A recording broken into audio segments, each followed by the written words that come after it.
Vous avez rêvé de faire de cet affreux exercice une vraie promenade? Non, hein? Petite année sabbatique pour faire le tour du monde peut-être? Dans tous les cas, pour rendre le gainage facile, on peut apprendre le back lever. C'est bon?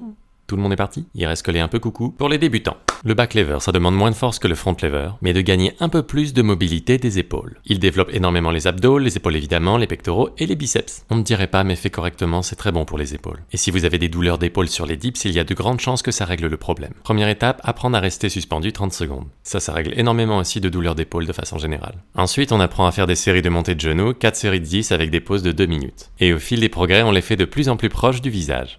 L'idée de ces séries est que vous soyez toujours à l'aise pour revenir dans ce sens et en contrôle. Car quand on débute, lâcher d'un skin the cat, c'est ça un skin the cat, peut-être dangereux. Ensuite, à force de monter, on va devenir suffisamment à l'aise pour se dire « Eh, si je passais les jambes de l'autre côté ?» Puis pour descendre en skin the cat, on fait des contractés relâchés. On contracte à fond les mains, épaules, pectoraux, biceps et abdos, on relâche et on descend de quelques centimètres. On contracte et on relâche, 3 ou 4 fois d'affilée.